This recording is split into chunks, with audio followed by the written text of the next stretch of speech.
کوئی ضعیف روایت ہی بتا دیں کہ سیدنا ابو بکر، عمر، عثمان و علی رضی اللہ عنہم اجمعین وعلیہم السلام اجمعین، یہی اولو العزم اصحاب رسول ہیں نا، خلفائے راشدین صلی اللہ علیہ وآلہ وسلم ورضی اللہ عنہم اجمعین، تو ان کو تو کبھی کوئی دیدار اس طرح کا نصیب نہیں ہوا. تو یہ لوگ زیادہ حقدار تھے اللہ تعالیٰ کو خواب میں دیکھنے کے یا بعد کے لوگ؟ اور اگر یہ پیکیج غیر انبیاء کے لیے ہوتا تو سب سے پہلا حق تو سیدنا موسیٰ علی نبینا وعلیہ الصلوۃ والسلام کا تھا.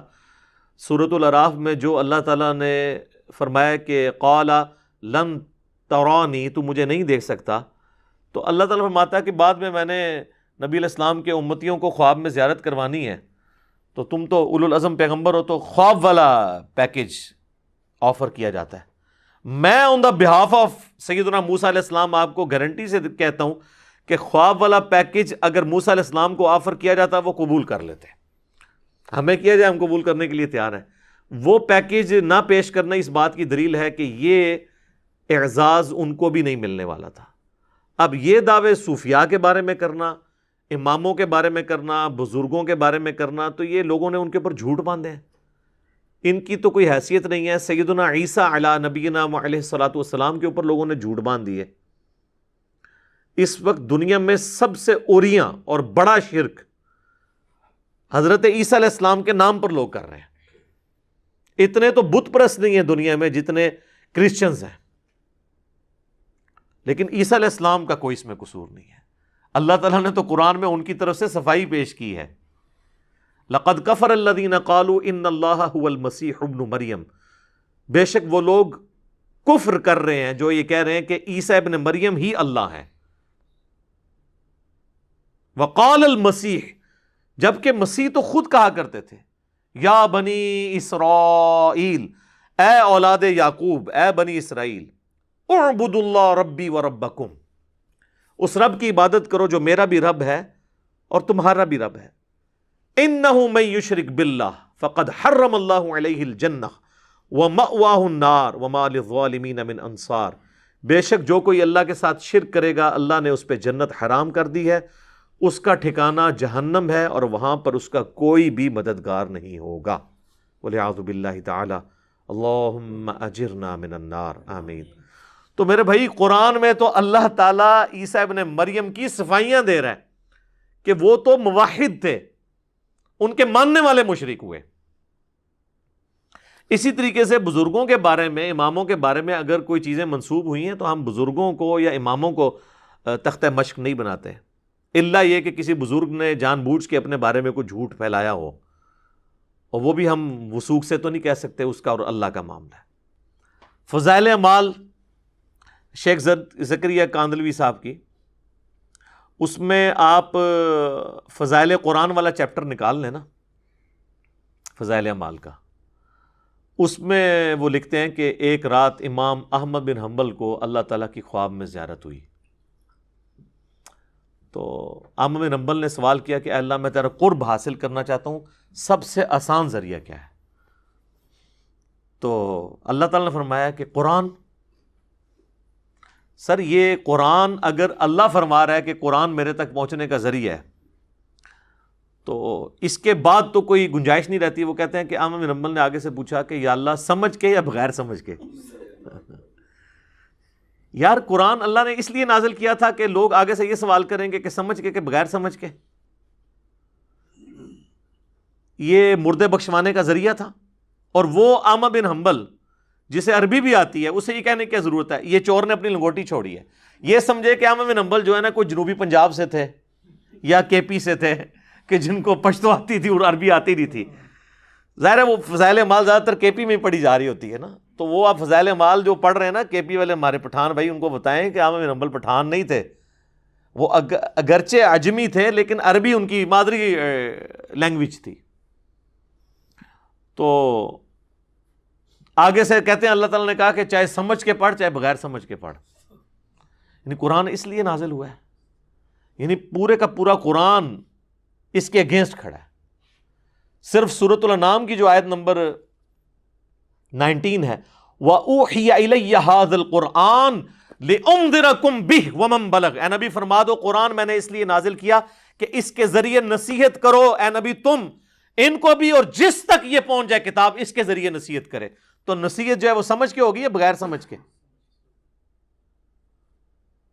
فَذَكِّرْ بِالْقُرْآنِ مَن يَخَافُ وَعِيدٍ، اے نبی قرآن کے ذریعے لوگوں کو نصیحت کریں جو اللہ کی دھمکی سے ڈرتے ہیں۔ تو قرآن تو سراپا ہدایت ہے، یہ سمجھ کے یا بغیر سمجھ کے۔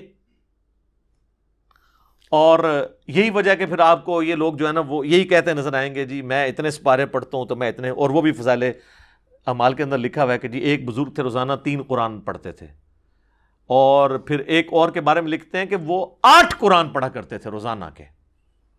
8 قرآن روزانہ کے پڑھنا کیا پاسبل ہے؟ بغیر سمجھ کے بھی نہیں پڑھے جا سکتے۔ یہ تو اس کے ساتھ کوئی اس کا تعلق ہی نہیں بنتا، بغیر سمجھ کے بھی 8 قرآن نہیں پڑھے جا سکتے۔ سر آپ کو 15 سے 20 منٹ تو چاہیے نا ایک سپارہ پڑھنے کے لیے بغیر سمجھ کے۔ تو آپ ذرا کیلکولیشن کر لیں کہ 8 قرآن کیسے پڑھے جا سکتے ہیں؟ 24 گھنٹے میں سونا بھی ہے، کھانا پینا بھی ہے، ٹائلٹ بھی ہے، سب کچھ چیزیں جڑی ہوئی ہیں۔ صحابہ نہیں پڑھ سکتے تھے۔ صحیح مسلم میں حدیث ہے، بخاری میں بھی اس کا کچھ حصہ موجود ہے کہ نبی علیہ السلام فرمایا تم میں سے کسی کی استطاعت ہے کہ رات میں 1/3 قرآن پڑھ لے؟ صحابہ نے کہا یا رسول اللہ ہم میں کون ایسی استطاعت رکھ سکتا ہے؟ تو آپ نے فرمایا کہ سورہ اخلاص 1/3 قرآن کے برابر ہے۔ تو صحابہ نے تو نہیں کہا کہ بھئی ہمارے جو گھوڑے کے سم سے جو خاک اڑے گی وہ کسی ہمارے گھوڑے کی نتھنوں میں بیٹھے تو کوئی بزرگ اس کو نہیں پہنچ سکتا، تو جب بزرگ 8 قرآن پڑھیں گے تو ہم کیوں نہیں پڑھ سکتے یا رسول اللہ؟ کہانی ہے نا، جو مرضی بیان کرو۔ جو میں کہتا ہوں صحیح مسلم میں وہ حدیث ہے کہ بنو سلمہ جو ہے مسجد نبی کے قریب شفٹ ہونے لگے، نبی الاسلام نے ان کا جھمگٹا دیکھا، آپ نے فرمایا کیا ارادہ ہے؟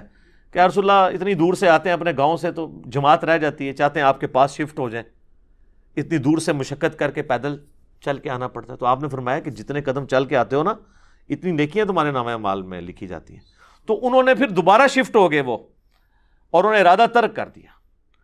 تو میں کہتا ہوں یار یہ تو کہتے ہیں بزرگ جو ہے وہ ایک نماز مکے پڑھتے ہیں، دوسری مدینے پڑھتے ہیں، روحانی طور پہ تیسری بیت المقدس۔ صحابہ کو تو اپنے گھر مدینے کے گاؤں سے شہر میں شفٹ کرنے پڑ رہے ہیں۔ نبی الاسلام کو تو بقول ان کے کہنا چاہیے تھا کہ بھئی آنے میں تکلیف ہوتی ہے تو اڑ کے آ جایا کرو،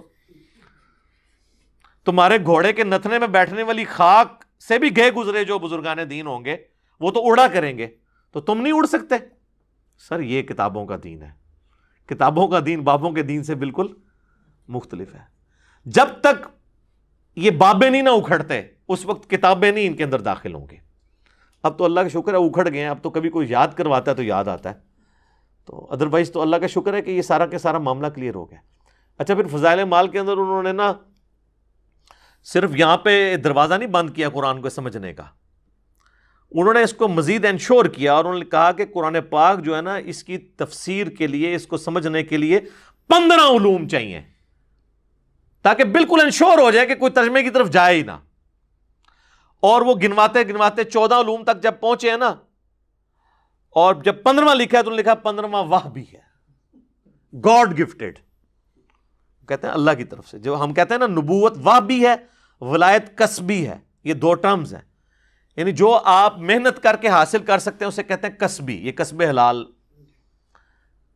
تو نبوت کسبی نہیں ہے، وحی ہے جسے اللہ تعالیٰ دے۔ تو وہ کہتے ہیں 15واں علم جو ہے وہ وحی ہے، وحی نہیں، وحی ویسے ہسٹری بڑھا ہے، وحی۔ تو اب وہ کون شخص دعویٰ کر سکتا ہے کہ میرے پاس وہ وحی علم ہے؟ تو اگر کوئی 14 علوم سیکھ بھی لے، ایون ویسے تو ان کے لوگوں کو 14 کے انعام بھی نہیں آتے ہوں گے، تو وہ پھر کہیں گے جی 15واں تو پھر بھی تہاڈے کول کوئی نہیں ہے کیونکہ تہاڈا فرقہ دوسرا ہے۔ تو یہ سب انہوں نے کہانیاں ہرڈلز رکھی تھی۔ قرآن کے دشمن ہے، ایسے دشمن ہے کہ کوئی بیچارہ اگر قرآن لے کے بیٹھے نا ترجمے سے پڑھنے کے لیے تو پہلی اس پہ قدغن یہ لگائیں گے جی بغیر وضو کے آپ قرآن کو ہاتھ نہیں لگا سکتے۔ اب تو خیر ٹچ سکرین موبائل نے مسئلہ حل کر دیا ہے، وہ تو یہ بھی مانتے ہیں کہ اس کو آپ ہاتھ لگا سکتے۔ وضو کر کے کوئی بیٹھ جائے گا تو کہے کہ آپ نے ڈائریکٹ نہیں پڑھنا، کسی عالم سے جا کے پڑھنا ہے۔ عالم کے پاس جائیں گے تو وہ آگے تفسیروں کے چکر میں ڈال دے گا، وہ کہے گا جی اس کا تو ترجمہ ہے نا، یہ ترجمے میں سے ڈائریکٹ نہیں مطلب نکلنا، آپ نے جو انڈائریکٹ مطلب بھی نہیں نکلتا وہ آپ نے نکالنا ہے، اس میں سے جو اچھل اچھل کے ڈائریکٹ نکل رہا ہوگا نا وہ نہیں آپ نے نکالنا۔ مطلب ایاک نعبد و ایاک نستعین سے اچھل اچھل کے کیا نکل رہا ہے کہ اللہ کو پکارنا ہے. یہ نہیں آپ نے مطلب سمجھنا, آپ نے بابوں کے پکارنے کو بھی اللہ کا پکارنا سمجھنا ہے. تو اس طریقے سے یعنی یہ پھر ڈسیو کرنے کی کوشش کرتے ہیں. اور پھر یہ ان کے پاس ہتھیار ہے جی, وہ 15واں علم وہ بھی ہے. وہ جناب سنبھال لو, وہ 15واں علم کس نے حاصل کیا اور کس نے بتایا. اچھا, یہ تو میں نے آپ کو بتایا کہ یہ خواب اور بیداری کے بارے میں. ایک اور بڑا انٹرسٹنگ واقعہ ہے, فضائل حج شریف میں لکھا ہوا ہے. فضائل حج بھی فضائل اعمال کا ایک چیپٹر ہے لیکن الگ سے چھپتا ہے. بیسیکلی یہ پورا ایک نصاب تھا, اس کا نام تھا تبلیغی نصاب. تبلیغی نصاب کے اندر نا چیپٹرز تھے, فضائل نماز, فضائل قرآن, فضائل درود, فضائل حج, یہ بے شمار چیپٹرز تھے. انہوں نے پھر چھانٹی کر کے نا کچھ چیپٹرز کٹھے کر کے فضائل اعمال کے نام سے چھاپ دیے. ایک چیپٹر اسی میں سے کاٹ کے الگ کر کے فضائل درود بنا دیا, ایک چیپٹر فضائل حج بنا دیا. اور پلیز اس کی یہ لی کہ یہ تو حج کے دنوں میں ضرورت ہے. آپ دیکھیں حج کے دنوں میں فضائل حج سے درس ہو رہا ہوتا ہے, فضائل اعمال سائڈ پہ پڑی ہوتی ہے. فضائل اعمال بھی بعد میں نام رکھا گیا. اصل یہ کتاب تھی تبلیغی نصاب, یعنی ان کا نصاب. اس میں سے فضائل اعمال نکالی گئی چند ایک چیپٹرز کو اکٹھا کر کے. فضائل حج علیحدہ سے چیپٹر چھپا ہوا ہے. اس میں وہ کہتے ہیں کہ ابدال میں سے ایک شخصیت کا بیان ہے. اب ابدال کون, شخصیت کون, ایکس وائی زی, وہ اس طرح کے ایک آواز آئی, بزرگوں نے فرمایا. وہ کہتے ہیں ابدال میں سے ایک شخصیت کا فرمان ہے. وہ کہتے ہیں کہ جی ان سے کسی نے حضرت خضر سے جب ملاقات ہوئی ان کی, حضرت خضر کے اوپر میرا آپ دیکھ لیں موسیٰ اور خضر والا, آپ کو بتاؤں گا یہ خضر ہے کون ہے اور انہوں نے کون سا خضر بنایا ہوا ہے. یہ لفظ ہے خضر. حضرت خضر سے ملاقات ہوئی ابدال میں سے ایک شخص کی, تو اس نے کہا کہ حضرت آپ تو اس امت کے بڑے بڑے اولیاء کے پاس گئے ہیں, آج تک آپ کو کوئی ایسا ولی ملا ہے جو مرتبے میں آپ سے بھی زیادہ ہو؟ ان کا ہاں جی ایک بندہ ملا تھا. انہوں نے کہا پھر دسو کون سی؟ وہ کہتے ہیں کہ میں مسجد نبوی میں بیٹھا ہوا تھا اور محدث عبد الرزاق جو امام بخاری امام مسلم کے استاد ہیں, امام بخاری امام مسلم نے ان سے احادیث لی ہیں. مصنف عبد الرزاق اور مصنف ابن ابی شیبہ, یہ دو کتابیں ہیں جو ایک زمانے میں لکھی گئی, دونوں اب اردو میں ترجمہ ہو چکی ہیں. وہ کہتے ہیں جی محدث عبد الرزاق جو تھے نا وہ درس حدیث دے رہے تھے مسجد نبوی کے اندر بیٹھ کے, تو لوگ ان کے گرد جھمگٹا لگائے بیٹھے ہوئے تھے, اور ایک نوجوان جو ہے نا وہ یوں کر کے نا اپنے گریبان میں سر دیے ہوئے کونے میں بیٹھا تھا, وہ درس حدیث نہیں سن رہا تھا.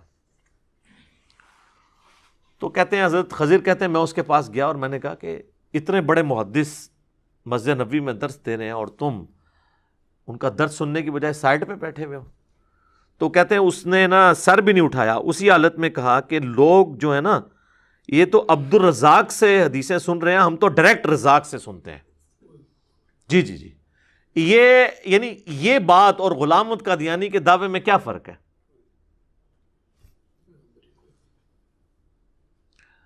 تو اچھا وہ خضر کہتا ہے میں پریشان ہو گیا. اس نے کہا اچھا بتاؤ کہ اگر تم اتنا ہی سمجھتے ہو اپنے آپ کو تو بتاؤ میں کون ہوں. تو وہ کہتے ہیں کہ جی اس شخص نے سر اٹھائے بغیر کہا کہ اگر میں غلطی پر نہیں ہوں نا تو تم خضر ہو. ویسے جو اس کو ذرا مرچیں لگا کے لکھتے ہیں نا تو وہ کہتے ہیں جی انہوں نے جناب نا اینج نگاہ اتے اٹھائی, پھر انہوں نے تھلے دیکھا, پھر سجے ویکھیا اینج کر کے, پھر کھبے ویکھیا, پھر سامنے دیکھا, پھر اپنے آپ نے دیکھا. انہوں نے کہا جی بھائی میں نے دیکھا ہے نہ خضر اس وقت اوپر ہے نہ نیچے ہے, نہ دائیں مجھے نظر آیا دور تک نہ بائیں, یا تو خضر ہے یا میں ہوں, تو میں تو ہے نہیں ہوں تو ہی ہے. اے رے کوآرڈینیٹس انہوں نے لوکیٹ کیتے نے, اوندے اوندے پہنچ گئے ہو لبدے لبدے. تو یہ ہیں لوگوں کے دعوے. آپ تو بات کر رہے ہیں خوابوں میں دیکھنے کی, یہ تو خوابوں سے بھی اگلے ورژن میں جا چکے ہیں.